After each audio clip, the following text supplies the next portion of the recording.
All right, we are back. So, thank you for joining me. We just finished the first part of episode 2 with Kevin Ellis. If you missed it, it is on my IGTV right now. It was very, very insightful, short and sharp, but we talked about basically Kevin's journey of maturing from being a top player to going through Barton with Oliver Twelvetrees, who we're about to have on now.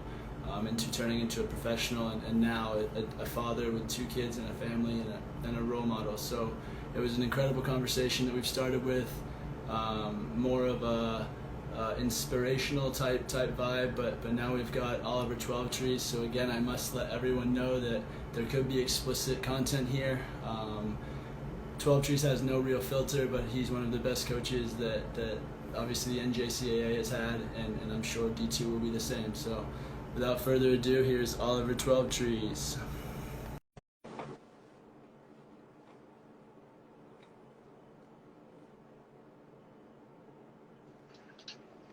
There he is. Hello, hello. How you doing, mate? How we doing? Good. So obviously, I don't know how Kevin talked you up so much, but we've got Oliver Twelvetrees here. He was the original guy at Barton Community College. He basically took the program I have now and made it into a powerhouse, so I have to keep up with what he's done. He moved on from Barton to Eastern Florida State, where he turned them into a powerhouse as well. He was the national runner-up this year, and he could have won it. It was a tough final, but he's had an incredible career in junior college, and I think the NJCAA owes a lot to Oliver. I know as a young coach, he's one of my role models and mentors, and we talk a lot. So he's now at Colorado State Pueblo in the Division II, and I think he's going to do what he's done in the last 2 programs and turn it into a top program. So I'm happy to have Oliver, and if you want to give us a little bit of background about yourself, then we can get into it from there. Yeah, I appreciate that, mate. And you're doing a fantastic job bringing the glory days back to Barton. I know you're gonna get there as well, man. You're gonna get into that final, and you're gonna go one step further than me, I think, and go get that ring. Thank you, mate. I appreciate that.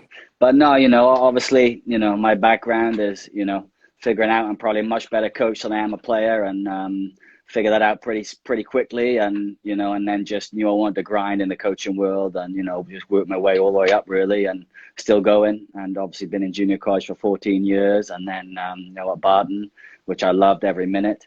Do you know what I mean? I loved running Kevin around the hills at 6 a.m. in the morning. I loved taking him out in the car, dropping him in the middle of nowhere, and saying, "Hey, come on, you can get yourself back to class, can you, lad?" And so lots of good stories there. You get in trouble or what? Did he get in trouble? Oh no, never in trouble, never in trouble. But no, I almost brought a tear to my eye, to be honest with you, listening to him talk, and to be, how proud I am of him and what he achieved. Obviously we stayed in touch, and I was able to go, watch a few of his pro games over the years, and watched everything I could on TV of him, and just really, really proud of what he did, and as a hometown guy, like he talked about, and always playing with his heart on his sleeve. And now, like you said, being a very professional, well-spoken guy that, the only classes he ever passed at Barton were classes I taught. So, You taught them well. What classes were those? Soccer 101, soccer coaching, weightlifting. Yeah. But no, he did a great job, and he's definitely the number one player ever to come out of Barton. I know there's some great players, but he's certainly number one, and he should certainly be a Hall of Famer. How he's not a Hall of Famer at Barton right now is absolutely beyond me. But great lad, got a lot of love for him, and really proud of what he's achieved. You said it almost brought a tear to your eye, and so I mean, you obviously know my dad, and he's one of the hardest men that goes around. But there's been multiple times where I've been watching Kevin with my mom and dad on TV, and he's killed it, and you just see him after the game and in a press conference, and it just makes you feel so good, because what a lot of people don't know is what he's been through in his life, and where he's come from, and how he's turned into the man he is today. It's very cool to see. So I mean, yeah, no, your dad did a lot for him, man. There's no doubt about it. Obviously, when I got him from your dad, it was a great transition. And in terms of where he got today, it probably wouldn't have happened if he hadn't have made that positional switch. And, you know, I was the one that, you know, kind of pushed him into making that switch, but your dad was the first one to play him as a defender. You know, your dad played him as a defender when he was scoring a bazillion goals in youth soccer, running by people for fun. Yeah. And then in his first year for me, he was a striker. First team All-America as a striker. And then, you know, in his second year, you know what? We realized that, look, if you're going to hit your goals, you're going to have to be a defender because, you know, this is your best chance. And it worked. So that comes down to trusting your coach, though, doesn't it? Because, I mean, there's a million players out there where they're strikers scoring goals for fun. Like myself, if a coach told me, "Oh, you're gonna be a center back now," you kidding me? but it comes down to trusting the coach, and So with you, I think the reason that you were so good at getting players from junior college to USL 1, USL to pro is you're in my opinion, you're known for getting players that might have had troubles or might have not liked school or not cared about this or that, and you've molded them and helped them grow, and so I think that I do, but you must coach players a little differently. Some arm around, some where you have to be harder on, like a Johnson Schott or Sam McCurlis. I know they're watching right now. How would you go against them? You know, I think it depends on the person. You know, I definitely think I've got a little bit more, a little bit less close and a bit more grumpy as I've got older, which, you know, maybe can't imagine that, Sam. But, you know, I think in those younger days, for sure, I was certainly a little bit more arm around, you know, and it wasn't plain sailing with Kevin. It wasn't plain sailing with any of those guys. You know, there was always moments where they probably absolutely hated my guts, but I always tried to, you know, give them the opportunity and make them understand what they had in front of them if they wanted it, you know, and that was the thing with Kevin is, you know, he had so much ability and so much natural talent that he just really needed to see it and needed to understand how he could use it and harness it to get to where he wants to go. And again, there's been many players that I feel have taken that responsibility and taken that advice and ran with it, and unfortunately it's been a lot that haven't, you know. And that's sort of the sad thing of being a JUCO coach, you know, in terms of, you know, there's been so many phenomenally talented players that haven't been able to take that advice and take the right path. And so I can't say it's all in the coaching. I'll never put it all on myself. I would say, you know, it's helping the player believe and understand. And then if they're willing to kind of meet you with your ideas and expectations, then they can get there. And Kevin was, and you talk about that first year and the second year, right? You know, he went back after his first year and was actually in preseason, right, with Sporting. As an unsigned guy. He was invited back to preseason. And then after the preseason, you know, Vermees said, look, we like you, but we don't think you're ready. And that crushed him, to be honest with you. That did crush him. But it also made him even more hungry and to come back. And that's when we really did the positional change that, you know what, you're gonna play in the back pretty much no matter what. You know, not like, oh, we're going to play up front. Sometimes you're in the back, depending on the game, you're going to play as a defender and you're going to see if you can be the best defender, as he talked about, getting those reps, defending the Dom Dwyers of this world, and see if, you know, he can make that cut. You know, and you talk about going from a college player to the pro and the coaching style. And what am I looking for? It's hunger. It's hunger, mate. Are they hungry? I'm not just saying they're hungry because, you know, there's a lot of fake ballers out there, right? You know, there's a lot of fake footballers out there that say they want it, but are they actually doing it to get to the pro level? And are they actually putting in the work? Are they not scared of the big moment, right? So are they hungry in those big moments? And are they in a good environment? And, you know, we always made sure the environment is good where I coach. And then we're looking for hungry players and guys that want to prove doubters wrong. And that's what Kevin wanted after that first year when he didn't quite make it, you know, was, all right, I'm going to make it. I'm going to show him. I'm going to show Coach Vermees. I'm going to show him that I am ready to step in and play. And he did. So you say basically hungry guys and you have to trust your coach. And that's a massive part of me bringing you on basically is because why would a player trust a coach? There's got to be a reason for that. For yourself, it's because of your background of getting people to that next level, your background of improving, maturing, and helping them grow. For me, I think it comes down to having people like you on this to help tell my story. Basically, I think right now I've got 2, 3, 4 players on my team that have the same type of level of Dom or Kevin in them. And as you know, at Eastern Florida, you probably had a few as well.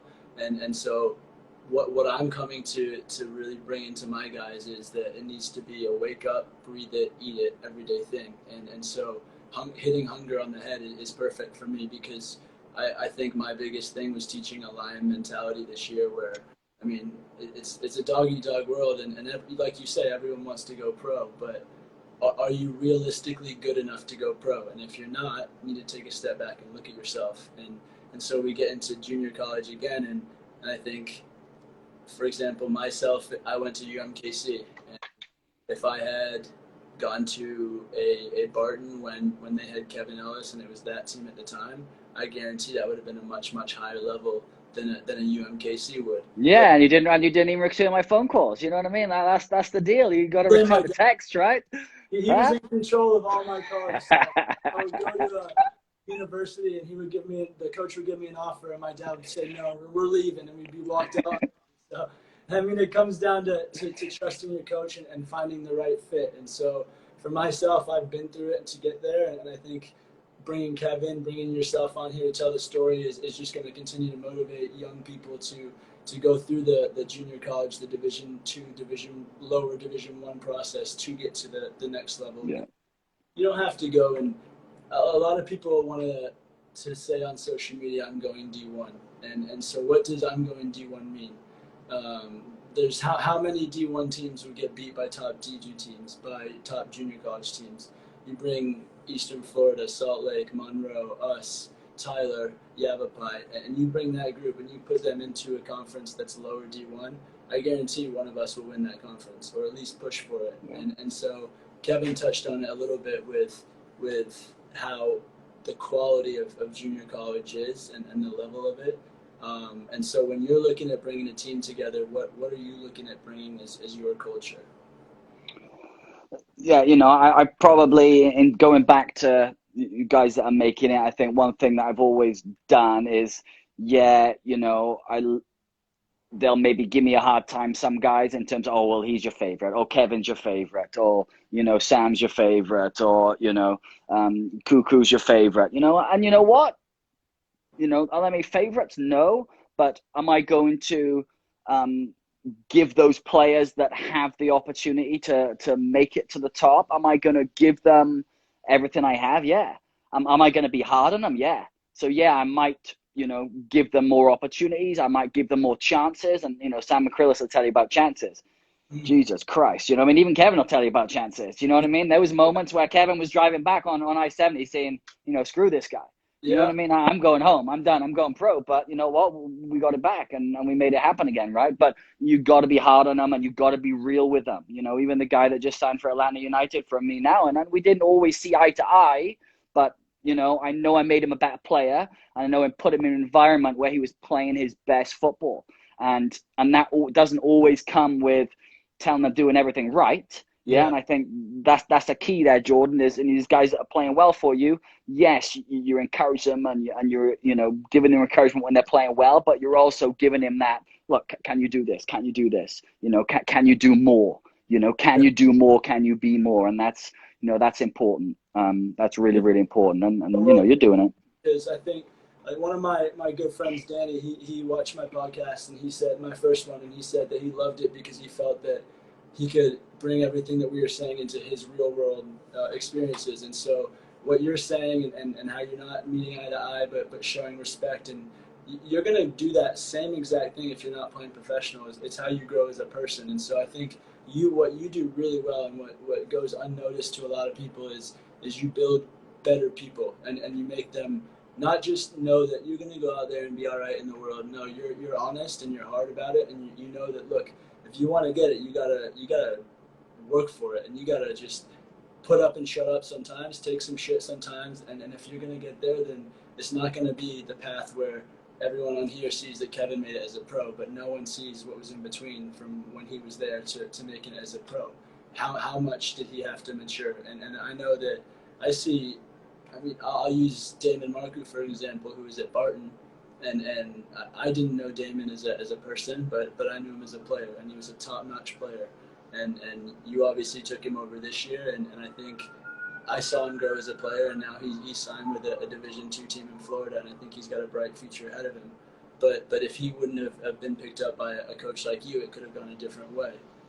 And so I think that's one of your biggest strengths, is being able to kind of pick out a player and say, you need to not only come to me to play, but I need to fix you. And it's in a good way, but you have to be able to trust your player and trust your coach as well. Yeah, and obviously it's tough love sometimes, you know what I mean? It is tough love, and I think it's probably a little bit more tough love as you get a bit older. And I see a lot of me and you, Jordan. I see a lot, you know, you're young, you're out there with the players, you know, you're demoing, you're doing all those things that a young coach should be doing. You're a great player yourself, and you know what I mean? I think you're going to do amazing things there. You just got to make sure that, you know, they understand that you're the gaffer. Right? Yeah. They understand that you're the gaffer, and they understand it's not going to be easy, and it's not going to be easy to get there. You know, very few players have it easy. You know, most players do have a heck of a story, especially if they've gone to college. You know, if a player's going to go to college and they're going to make it pro, it's going to be really hard. It's going to be really, really hard because they're not in the pros anymore. So they've got to fight in. They've got to show that they're good enough to get in there, and that's hard, and that takes the right mentality, and it takes a heck of a lot of work. And you know, a lot of players are extremely delusional that we work with today, right? Extremely delusional, and they think, well, just because my friend played pro, you know, that means I'm good enough to play pro because I played in the same team as him. Well, you know, obviously that's not how it works, you know. So, you know, going back to the recruiting, you know, I look for a talent. I tell this to my boy, you know, I tell this to my son, who's an American football player. You know, I say, look, you got to have something special. You know, whatever that is, but there's got to be something special if you want me to recruit you. And if you want, you got to have a weapon, right? And then once you've got a weapon, then you can make that even better. You know, David Majors just joined in, you know what I mean? His weapon was he loved the 2-foot tackle, right? You know, and he played with Kevin, you know what I mean? You know, he did all Kev's dirty work, you know what I mean? But again, you've got to have something that you bring to the table. And so, you know, you can't be an average player if you're going to play for me. You can't just do everything okay. You've got to do something special. And, you know, if you can do that, then there's always a chance, right? And then you can always cultivate some of your weaknesses and make sure your things that you're good at become great. And then you've got a chance to, you know, to be a big-time player in a big-time environment. So I think it's a good point to touch on, is basically earning something, because how many emails a day do you get from players that are saying, I need a full ride, I need a full ride? And yeah. What is a full ride to you? Because basically what a full ride to me is a huge chunk of my budget, and that kid has to not only be the best player on the field, but he needs to be one of the best kids on the field. He needs to love to try to get an education. He needs to be a leader on and off in the classroom and community. And so I think everyone's asking, I need a full ride, I need a full ride. People don't realize how difficult it is to get a full ride. I mean, it's like a type thing. And so anyone asking for a full ride, I think what it comes down to is you need to earn what you get. And if I'm giving a full ride to a player, I almost know everything about them, and I've seen them play in every single sense, and I know what they're going to grow into. And so I'm getting videos from random kids with a couple highlights saying I need a full ride. And so we have to be a realist as someone that's trying to get recruited on what you really want. Yeah. You know, you ask the boys at Barton. You know, we had the tuition and books at Barton, right? Tuition and books, no full rides, tuition and books, and the sack lunches, right? I was the stingiest kind of guy when it came to spending my budget. So these guys would have sack lunches on the road to them. They'd be bitching about their sack lunches, and I'd be saying, hey, that's what you got, boys. You got to deal with it. And you know what? I'm sure you said it just like that. Yeah, exactly. And you know, they didn't like it, but it was something they had to deal with. I'll be honest. You know, again, you take the 2009, 2010 Barton team against, you know, my Eastern Florida team that just, you know, lost in the final. And, you know, at the end of the day, it's a toss-up, right? It's a toss-up. It's a very even game. And, you know, I got 12 full rides at Eastern Florida. You know what I mean? Compared to tuition and books at Barton, right? So again, keeping those players hungry is really, really important. So, you know, although the full ride makes it easier for you and me, right? When we've got full rides and we can get that top player, we can go to Jamaica and get a player. We can go to Africa and get a player for absolutely, don't have to pay anything, right? Again, it makes my job and your job easier, but when you've only got tuition books, when you know a Kevin or a Sam or a Leapy or any of the guys that lift in Adrian, Ricardo Yavarino, that they've got to pay a little bit. They've got to put a little bit of their own in their pocket into the program. It does give them a little bit more buy-in, and I think that's why obviously, the Division I teams are able to, produce amazing teams as well, is because the kids are bought in. Like hardly anybody's on an absolutely full ride, right? So there is a little bit more buy-in. It's easy when you get everything paid for to be like, well, there's no buy-in here. I'll take my full ride and I'll sit there and I'll enjoy it. Exactly. That's a really good way to put it, to be honest with you. I saw that on there, they were talking about how you gave Lippy 2 burritos. Can you explain that? Well, yeah, we used to go to Chipotle, right? And the lad would get 2 burritos after Chipotle. He'd have one for eating now and one for on the bus on the way back. And You're right with that? No, that didn't fly, mate. That didn't fly. I think we were running around the bus in the car park after that one. Kevin was pissed about those sack lunches, by the way. Oh yeah, he was the biggest complainer. He was big sporting Kansas City pro guy. You know what I mean? He did like a sack lunch. I tell you what, a sack lunch with one slice of ham in it. Oh, that's funny. Okay, let's get into. I want to talk a bit about that night at my basement when you, my mom, my dad, Jason Mims, had a bit too much to drink and you were up until 4 or 5 a.m. What kind of went down that night? Because I was upstairs. I don't know what you're talking about, Sean. I got no idea what you're talking about, mate. I don't remember that at all. I don't recollect that one time. I don't think. See, the reason I get that is basically because I want my players. I say it all the time, is that coaches talk, coaches hang out, coaches know each other, and so if I've got a player that's sent to me from someone, and I've done this to you a couple of times already, is if he doesn't fit what I have, or if I don't have the budget for it, or I have 2 right backs or something along those lines, I'm going to send him straight to you because I think he's going to make your program better. And so people say, oh, I emailed this guy and I didn't hear anything back. I give up, whatever. I hear this all the time from my players, even this year. And they want to be recruited by 5 schools by February. And I think what it needs to be seen is that word of mouth is a massive thing, and it's who you know, and I'm always looking for players, and if you were to send me a player, I'm going to look into everything about him because I trust you, and so I know that a lot of coaches talk about a lot of players all the time, and when I was a high school kid, when I was trying to get into a PDL team, I emailed every single school on the list 3-4 times, and so if I never heard of Stony Brook before, do I know if that's a college I want to go to? Well, if I email them and I got an email back from them, I can start to look into that school and see if there's things that I like in that school, and now it's become a school of interest. And so what I want you to touch on is how the word of mouth of coaches spreads, and I mean, you can't burn bridges in today's game.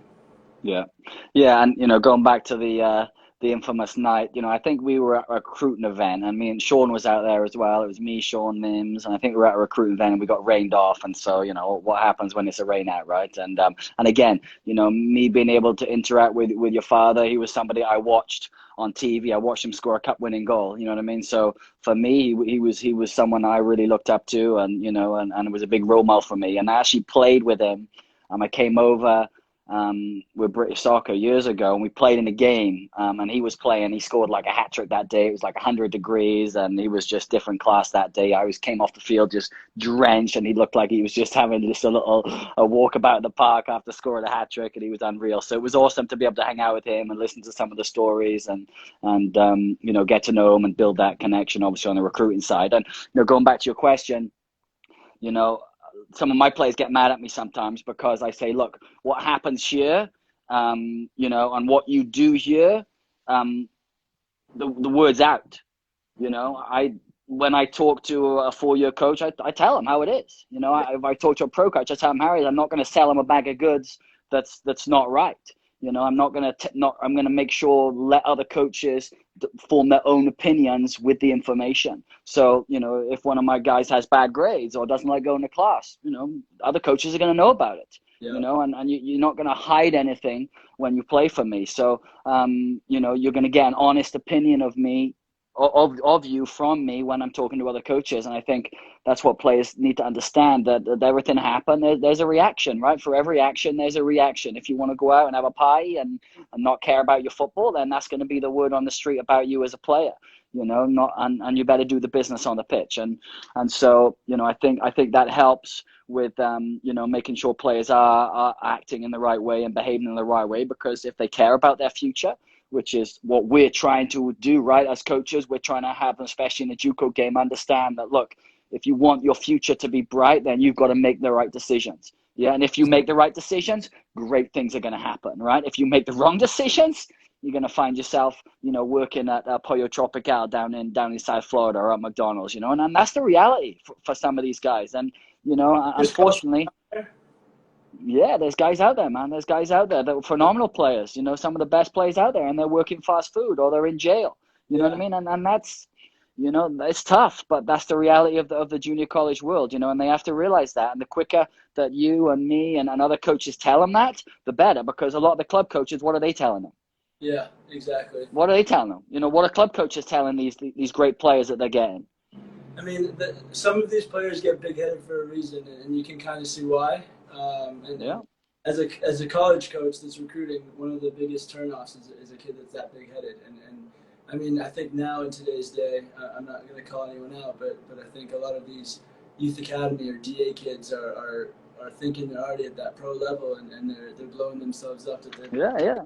One of my good friends down here, I won't name names, is coach of one of the best programs in the country, and he sat there in a recruiting panel. He says, at a camp, at a big Division I camp, he sat at the recruiting panel. He said, "I will not recruit DA players." And, everyone was like, "What?" But you know what? And this is a guy that's top every year, phenomenal program. Again, not going to mention any names, but that's why. Again, you got to have hungry players that want to, put in the work to make it. And once you got that, you're going to have a great team. There's no doubt about it. Guys that think they put in all the work already, that they're not going to help you get to the promised land. There's something beautiful in humility in a player, in a young player especially. There's the maturity of being a humble kid. And I obviously, I mean, whenever I got a bit too cocky, my dad would smack me out of it. And that was what I was blessed with is, I mean, I was never able to do that. And so I think the humility aspect was a big thing that I wanted to learn. And so when I hit the pro level, it was like, fuck, I'm the worst player now.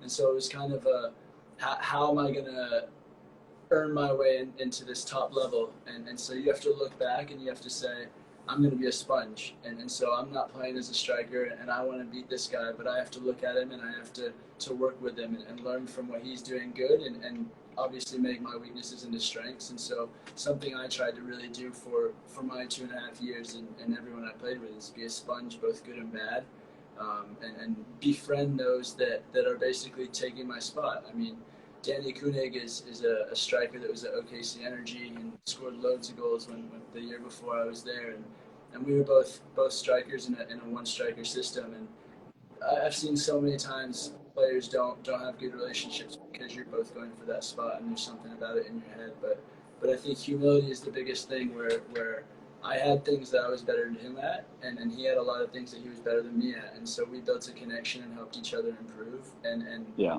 That's what you're looking for in a player, especially if you want to have a full ride, like you say, or a big scholarship. If you've got a big head, you're not going to get that. Some coaches might give it to you, but a coach that's really going to care about you is looking for one that he can see as a kid that's going to really push on and have potential to grow as a person and a player. Yeah. And I think, in terms of, where you're coming from there and going back to being a good teammate, and then that really helps build the connection. I've seen you and I know you played for, I know your coaches and everybody loved you. Do you know what I mean? Like at the pro level, you know what I mean? Everybody loves your attitude and everybody loved that, you'd put it in and you were top man in the locker room, right? And you talk about Kevin, like Kevin was, a pain in the ass sometimes as a coach, but man, the boys loved him. Yeah. The boys absolutely loved him. He was a player's player. And you saw that all through his career, because he had his teammates back as well. So he would always be a good teammate. Even if he was competing with somebody, right? He's always going to be a good teammate, and the boys always loved him for that. And I think that's important too for a player is you have to have that team first mentality, not just with the staff, but with the players. You know, the guys you're competing with, make sure you're giving everything, but and you're competing and making them better, but you're also first to shake hands and you're not being a little bitch after the practice or after the session. You know what I mean? You can take it. You can take being pushed, like you said, when you played with Kev, but you can also give it as well. And I think that's a big part of growing as a player and taking yourself to the next level, and getting that respect from your teammates, which builds that cohesion. Sam and Leapy are on here. Sam and Leapy's cohesion on the field was just unreal, and that helped them both as players. Yeah. Right. So, I think that's a big part too, that, as coaches, we don't really talk about, it's all about the X's and O, but, that cohesion on the field is just so much more important than any X's and O's we can draw up. Right. Yeah. Yeah. And as a player, you could sit on the bench and say, like, how is he playing? I'm 100% better than him. But as a coach, you could say, because look at the way they combine. Look at the space they create for other people. Look at how dangerous they are together. You might be a better player and have 1-2 shots by yourself, but what they do for the team is so much more than what you see. And so you say, quote unquote, being a little bitch, and there's nothing that coaches hate more than those that are sulking and being a little bitch. And even if you think you're not showing it, we can see right through it. We can see your attitude drop. We can see the second you see you're coming out of a game. I had to go at my team this year is we're winning consistently for a while, and I take someone out and they go, fuck. And I'm like, I'm not taking you out because you're doing something wrong. I'm taking you out because you need a breather. He's going to come in, and when you go back in, you're going to be fresh. But they think it's all about, I need to be playing all the time. I need to be on the field all the time. And as a coach, you're making decisions based on the overall impact that it's going to have on your team, not just for the game, but for the future. So if I've got a player and we're winning 3-0 and this guy hasn't played for a couple games or hasn't played the minutes he needs, I'm going to sit one of my top players to play that guy. So in 2 games, he is not going to come back and be a bitch about it, because moving forward, he was able to get his minutes in the right time. And so I think there's so many things that as a coach now I see that when I was a player, I was probably that little bitch at times because I didn't trigger in my mind, and I didn't ever get to have a chance to hear a conversation like this because my dad's not going to be the one that's going to explain it. He's just going to say, sit down, shut your face. And that's how I it is hard. And in our game, especially with the junior college rules, it is so hard, especially with European guys coming over, and I get subbed out and I can go back in again, and the yellow cards, you come out, and then even in regular college soccer as well, it's very much a squad sport, which is, it is hard.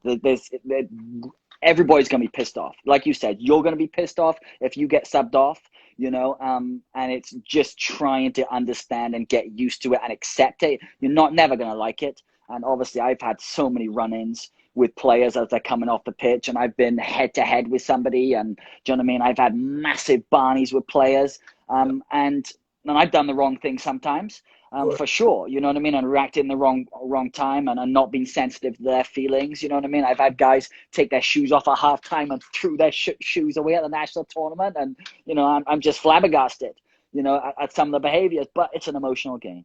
It is an emotional game, and again, we can't accept it as coaches. Again, we cannot accept it because it does disrupt the energy, right? It disrupts the vibe of the team, right? And the positive energy that you need, because you need everything you can get in college soccer, right? Because the differences between the teams are so small, so you need everything you've got. If you've got everybody on the bench for you, supporting you and supporting each other, that's going to give you the chance to win. And if your best players just come off and throw in a hissy fit, it is going to affect that energy, right? Yeah. But as coaches, it's how do we make that player understand that, look, he's going to get another chance. Yeah, you may have screwed up. That's why you're sitting down, right? Because I'm probably not as nice as you, Jordan. I probably wouldn't say, well, it was just tactical. It was just tactical. Sorry, Bobby. But actually, no, you were crap. Get off, right? Get somebody else on, right? But again, you're going to have another chance still, And again, it's how can we make the players feel that without really destroying them as a player. And because I probably have destroyed some players and it had taken them a few weeks to get back, but again, it's hard. It's also how, I mean, not just that player's looking at how you react. Everyone is looking at how you react. Yeah. So if you're gonna go call somebody out, I mean, you have to do it knowing that everyone's gonna expect the same treatment, or if someone else slips up, then you have to continue to do the same type of things. And obviously, we talked about coaching players differently, but when it comes to being able to deal with hissy fits or deal with this or that, you have to be so stern on it and just know that, look, What do you do? I'm going to help you get there, but I'm in charge. And you say I'm nice, but I guarantee a lot of my players will tell you otherwise. So what do you do then? What's your philosophy in terms of, okay, so you sub out your top scorer, he comes out, his head's down, he's shaking his head, he throws his bib on the floor, kicks the water jug. What's your reaction? Honestly, what the fuck are you doing? Why? Come here, let's talk. Explain it. And so let me hear. Let's say his explanation is, why'd you take me out? I'm killing it. Because I'm the fucking coach. Sit down. Yeah. Next question. Right? Because if you don't... Yeah, for sure. You know, I've gone both ways with it. I've ignored it and I've gone head to head with it. And again, I don't think there's any right or wrong answer. Do you know what I mean? I think what my assistants would sometimes say to me in those situations is calm, try and be calm. And, you know, try and maybe speak to them afterwards or, you know, let me go talk to them and calm them down so that it doesn't affect the rest of the bench. So I think that's where I try to go a little bit more in more recent years, you know, rather than having that head-to-head fiery argument right there on the sideline as they're coming off. Do you know what I mean? Does it depend on how the player... I mean, you said my striker, so I immediately think of a kid, Gabby, and he is... I don't think he would ever storm off, throw his bib down. And if he did, I think I would react in a way and say, sit down, so he knew it was the first time. If it was a kid that was someone that I know he would probably consistently bring something up like this, then maybe you have to act differently. So do you see it as like, let's say Kevin does it or Lippy does it. Would you react the same way or would you react differently? I do think it depends on the player. I do think it depends on the player. You know, Kevin's certainly thrown many hissy fits in my time with him. And I certainly I think I had to go and grab him a few times and literally grab him and hold him and be like, come on, calm down. We'll get this. Just give us a minute. You know what I mean? Let's get back in the game. Do you know what I mean? Like, let's calm down. And, you know, because again, he's got a hot temper just like I have. But I know he'll come around. You know what I mean? Lippy's never been angry in his whole life, so he's not an issue. He'd just be chill, but he'd accept it. You know what I mean? I think being honest with it, saying, like, usually I send Tyler, and I say, Ty, go have a word. Ty comes back, lets me know, and if it's something I have to deal with, I'll deal with it. But I mean, you know, with me, I'm gonna, as a coach, I usually don't stand right by the bench. I go away from it, and so you're coming out. I mean, I've already told you why you're coming out, probably based on something you've done in the field. But if I haven't told you and we haven't said anything, it's just because you're coming out as a sub rotation. But I mean, there's always going to be, as a coach, I mean, I was a player when I did it as well. There's always going to be pissy players coming out. You're always going to get the eyes from a player, or someone on the bench is going to say, how am I not playing? Like, what's he doing putting him in? You're always going to have those type of things. So you have to see it as it is. If it's a big deal and you have to make it a big deal, then you have to do that. But a guy noticed here, for example, everything that I did was seen on the stream. And so I had to, as a coach, see that I am in charge of the energy that they bring. And so if I'm going off my head, then I can't expect them not to go off their head. And if I'm they should expect to be calm as well. Yeah, so, for sure. I think you got to try and diffuse the situation. That's the reality of it. You know what I mean? I've met the situation head on, and I probably still will meet it head on too many times. But at the end of the day, we probably got to try and diffuse the situation and then deal with that individual player at a later time. I think that's probably the way to go, so that it doesn't affect the team, whatever it takes to diffuse that situation. And I've certainly met it head on too many times, and it's backfired and it's caused more problems in the long run. Do you know what I mean? Even though it could have been another way to deal with it. But I think we're on the same page for sure. I mean, Kevin talked about, I mean, you did as well, about how that team is probably one of the best teams he's played with, and the level of talent and how many talented players. And so I look at my team, and I mean, I've obviously got 11 starters, but the subs that can come on can easily take that spot. So I've got 20, 25, 30 good players.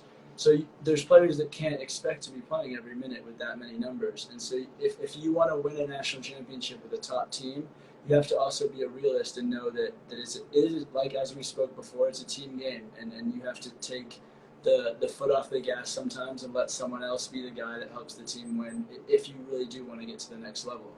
Yeah. Yeah, it's the ultimate. At the end of the day, college soccer is the ultimate team sport. You know what I mean? It's not 11 players. College soccer is so much more than the pros.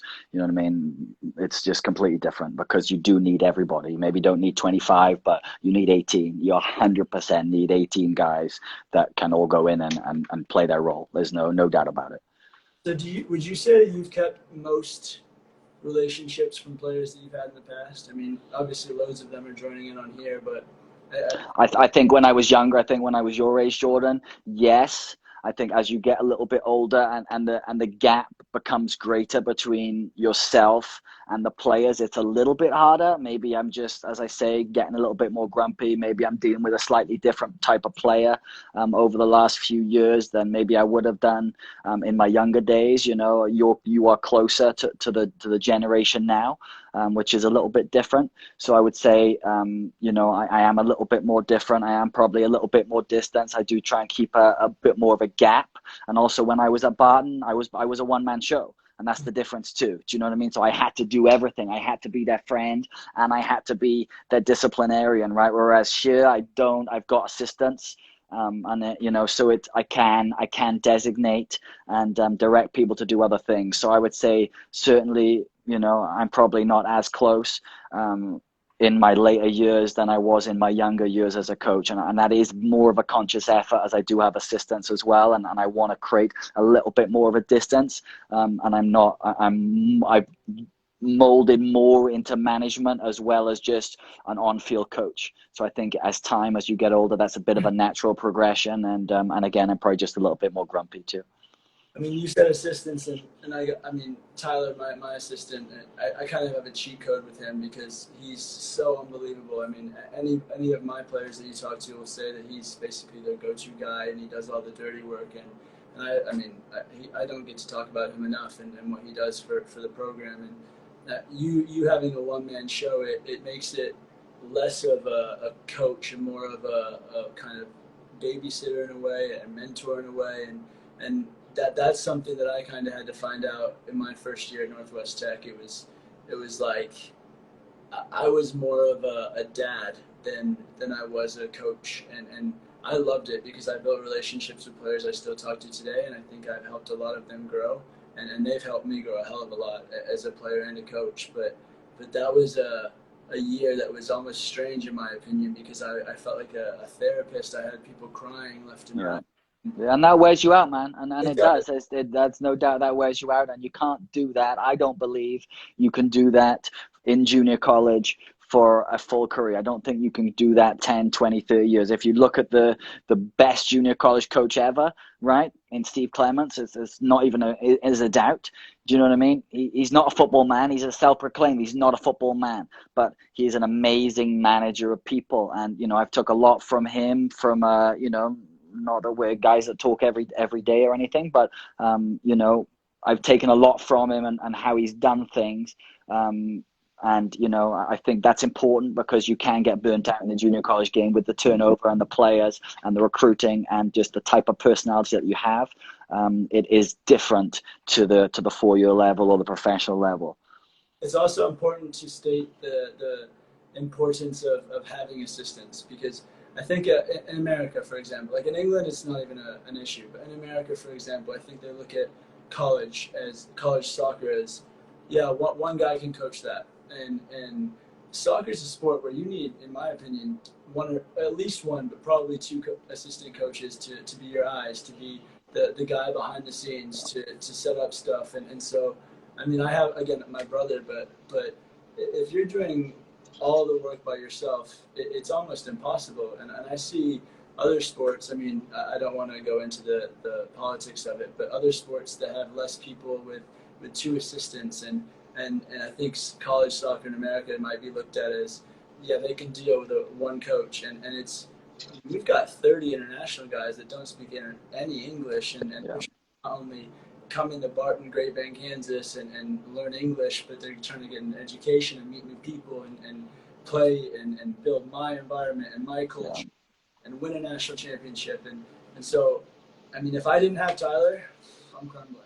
And so, no, that drive, man, that drive from Wichita Airport when you pick an international kid up and you drive back to Great Bend through the cornfields and you're looking at their face and the color in their face is just draining. The further you go deeper into the cornfields and you're like, it's not that bad. It's not that bad, honestly. I have to make that drive so many times. Yeah, it's brutal. We get bored.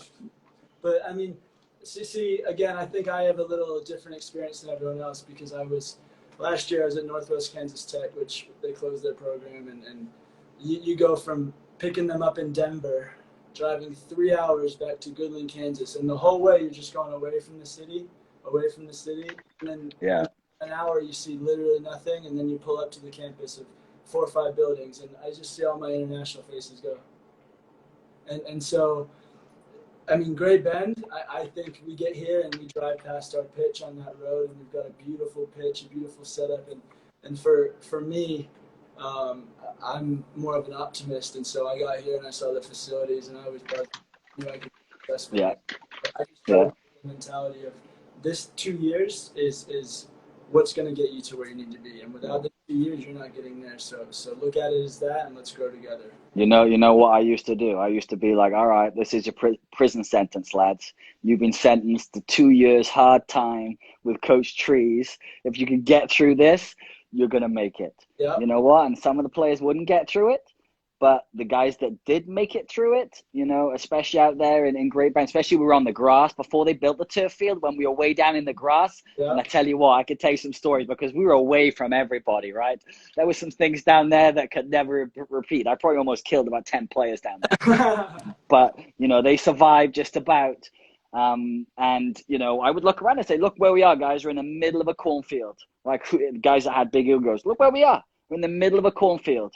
You know, this is what you're doing. You got your hard time. You put in the grind right here, right now, and it'll be worth it. And you know, the guys that did are the guys like Kevin and you know, that made it through. You know what I mean? And some phenomenal players. We've talked a lot about the top junior colleges, and so you say about that pitch, and I mean, I'm going to go into a little detail, and I probably shouldn't, but I will. And mate, our pitch last year at Northwest Tech was.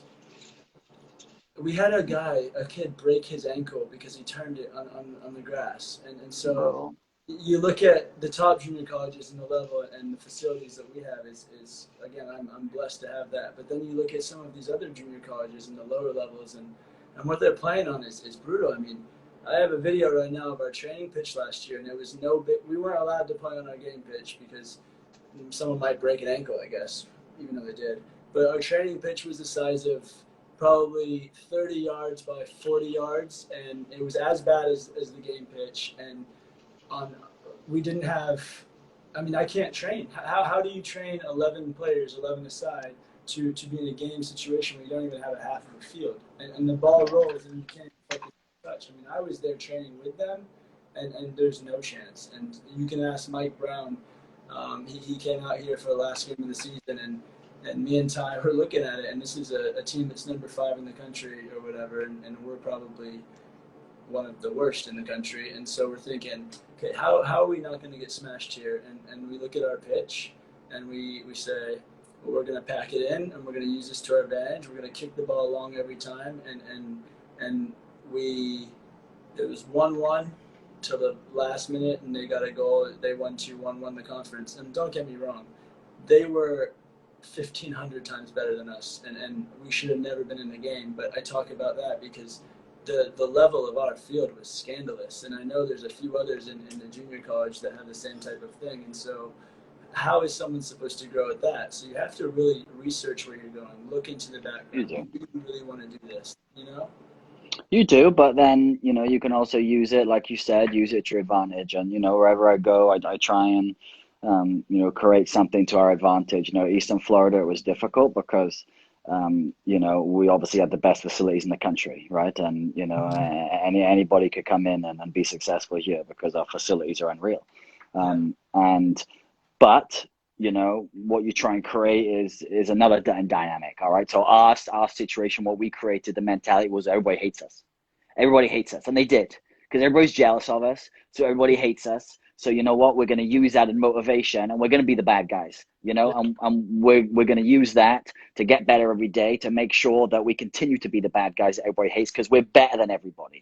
Right. And what we used to do at Barton is the facilities. You know, facilities on that grass field wasn't great, but you know what, we had a field and we were hungry, and you know, we could show what we could do, and that was our mentality. And always try and do that wherever I'm going. What's the mentality we're going to bring, you know, to help us win? How are we going to create a chip on our shoulder? And teams that didn't have a chip on our shoulder, those were the ones that, you know, weren't as successful, you know.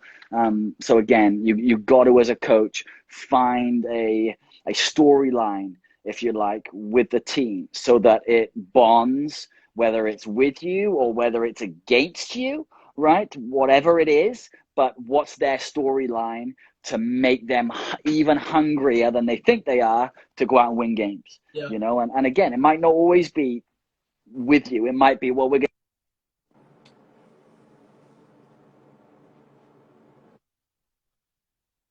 so-and-so, or coach is doing this, or coach is doing that, right? But whatever it is, it's to be able to get that end result of winning games, you know. And that's, you know, I think that's an important thing when you're talking about the mentality of teams, to actually win in this crazy college season that we have. We're not talking 40 games where the best team's going to win. You know, Man City's going to win, Liverpool's going to win over 48 games because they're just better, right? Whereas in college, you've got to create some kind of mentality where, you know, they're going to want to fight for each other, and they're going to want to play back to back to back to back, and play through pain and pay through issues to be able to win. And so you have to look at it on the big picture. I mean, everyone looks at the results of junior college after they play whatever, and they see this team lost to this team, and it's a shock. But I'll use one of our games, for example, is we had a loss at the end of the season to Cloud, and we went out there, and everyone had been playing on their turf field, and we got told we were going to play on their horrendous grass field, and we had a few issues with suspensions that pissed me off, but we had to deal with it, and we knew that. But Cloud was a team where we had played them at home, and it was a fight.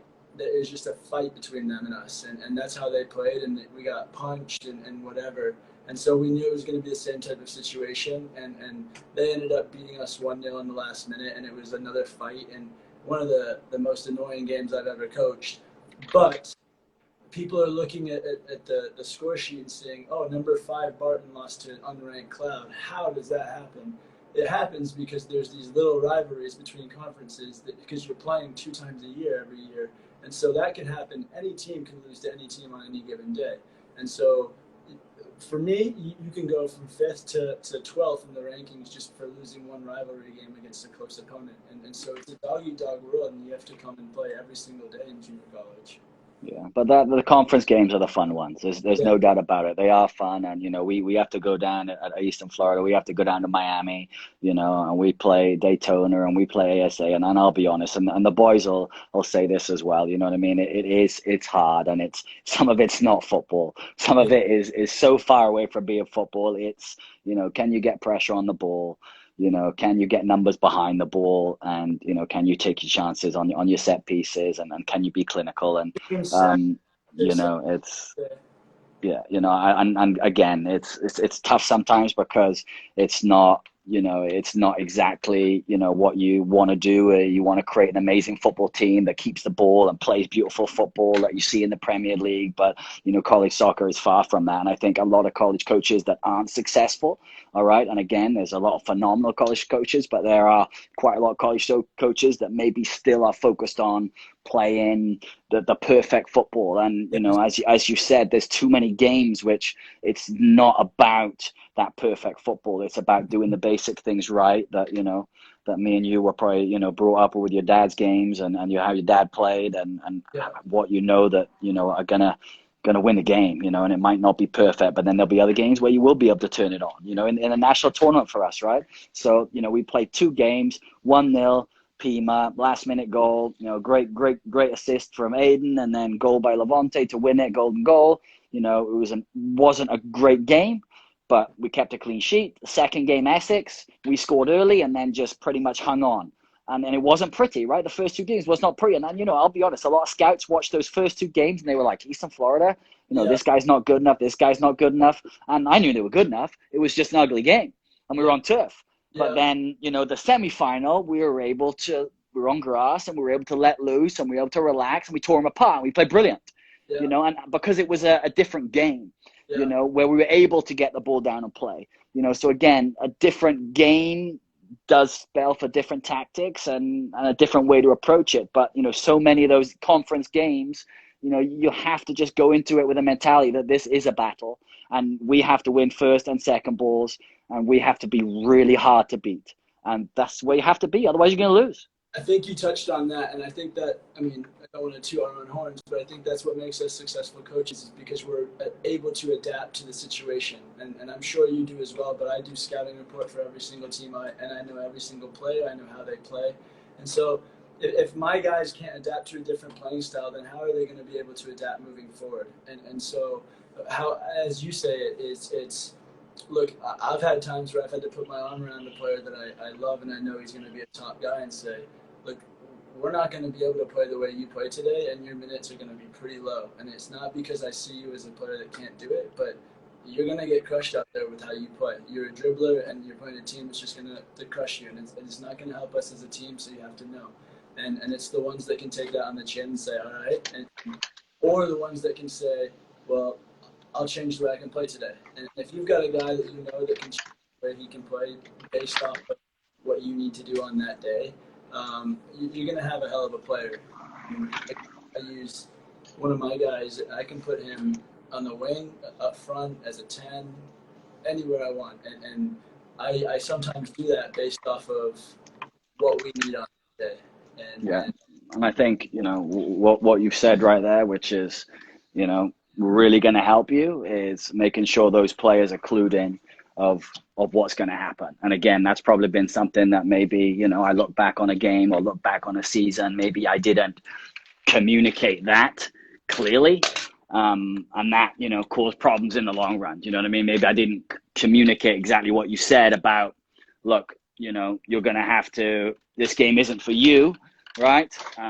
You're going to have to maybe, live on sparse minutes today, right? And that's something that's really important as a coach is to be able to do that and communicate with your players. And that's something I'm still, learning and still trying to improve on is those communication skills.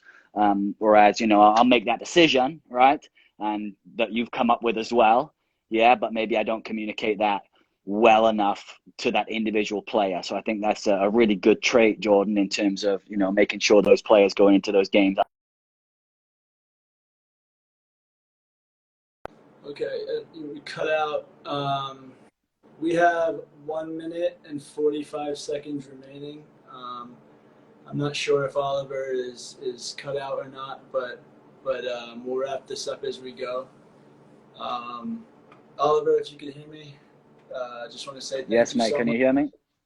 Yeah. You good? Yeah. I think it's something going wrong with the Wi-Fi, but I can hear you. So I appreciate it, mate. Thank you so much for having me on. Great to see you as well, Kev, when you're on. Phenomenal. Look forward to when I move back out west to be able to get together, all of us again. Thank you so much. You guys were top class, and I think a lot of people learned a lot. And obviously, I'm going to keep watching you moving forward. But I really appreciate both Oliver Twelvetrees and Kevin Ellis coming on. It was amazing. Great job, mate. Keep doing what you're doing. Take care. To everyone else, thank you so much for tuning in today. I really enjoyed it. You had a chance to hear from a player that's built his way up through junior college at Barton into a pro, and he was coached by one of the best coaches in the college system, in my opinion, at all levels. Oliver Twelvetrees. He's someone that knows the ins and outs and how to help players grow as a person and as a player. And Kevin's a prime example of that. So thank you so much. I look forward to the next episode, and I'll let you know who it's going to be with soon. Take care.